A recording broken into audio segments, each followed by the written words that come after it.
Welcome, what is up? Thank you for tuning in to the Monday Night Raw review, also known as the Raw 411. What a night. What a night. It was a great night. I thought it was highly enjoyable. For your quick review, here you go. Laurinaitis in the ring, Divas title match tonight, Beth and Eve, champion versus champion, Punk, Bryan. Punk and Bryan both come out, a little back and forth between them, kind of helps set up the match. It's good. Sheamus comes out, tells everybody he won the Royal Rumble last night, for those that didn't know, who didn't know that, and says, hey, I could be the WWE or World Heavyweight Champion. Who knows? And then he leaves after giving John Laurinaitis a piece of advice for tonight. Now, we move on to Randy Orton and Dolph Ziggler. Great match between the two. You had even Wade buried up in a luxury box, which didn't look too luxurious to me. And, you know, Orton wins. Ziggler's doing exactly what he needs to do. He's not jobbing. He's putting over the bigger talent right now. It's what he's doing. Punk, Cena, Orton, all bigger talent. This is just guys that he's wrestled in the last 2 or 3 months. And he's putting them over, and he's giving a performance to show that he can stay consistent with everybody else. Bros Clay, Tyler Rex. Woo! Tyler Rex. We even got a Kurt Hawkins sighting on Raw earlier. That was awesome. But bro just squashes Tyler. Daniel Bryan and Punk.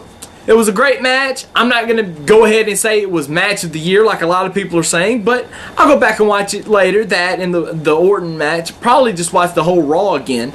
Looking at it from just a fan's perspective. I tend to do that. But they had a really good match. They were given a lot of time. Jericho comes out, causes a DQ, puts his hands on Bryan, and then attacks Punk, so Bryan wins. See, I told you Jericho didn't need to win the Royal Rumble to set up for him and Punk. Although I still think they're leading more to the Chamber, but this is going to roll over past the Chamber, and those two are going to have a fantastic match at WrestleMania. But him winning the Rumble wasn't needed. Giving it to Sheamus was very good. Kofi and The Miz, great back and forth action in this match. I really, really enjoyed this match. Probably more so than a lot of people did, for those that I saw on Twitter. Kofi wins, but look guys, The Miz did not job to Kofi, okay? Oh, how the mighty have fallen was one of the things I seen from WrestleMania to whatever. And you know who you were who retweeted that from that fucking dumbass. Stop doing that, okay? Just stop doing that. That's fucking stupid. Y'all need to learn what an actual jobber is and stop pandering to your audience. Your audience that you have on Twitter and YouTube. It's stupid and it's pointless. Alright, that's why I hate the IWC and the YWC, because they say stupid shit like that. Moving on. The Divas title match, I was really happy that this was gonna happen, but I knew it wasn't gonna. I figured 3 minutes, 30 seconds. 30 seconds. Probably, it may not even been that.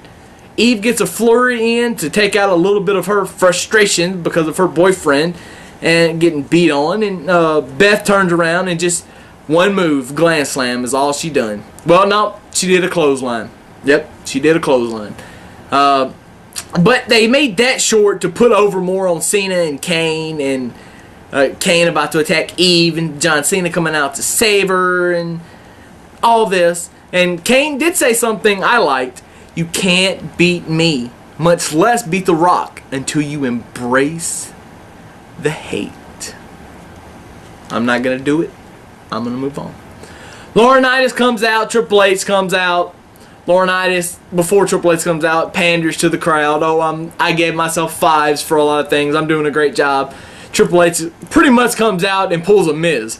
Really? Really? Really? You gave yourself a lot of 5s? You know 5 is higher than 4 and 3, right? Really? Okay. Well, why don't you apologize to the fans? Well, this being after John Laurinaitis said, I'll do anything to save my job. Well, anything does cover a lot of ground. So, Triple H says, apologize. Well, they were booing so loud, and I think they force-fed some of that into the speakers, that it didn't work. Triple H said, well, your lips were moving. I couldn't hear you. Your lips were moving, so I figured you were lying.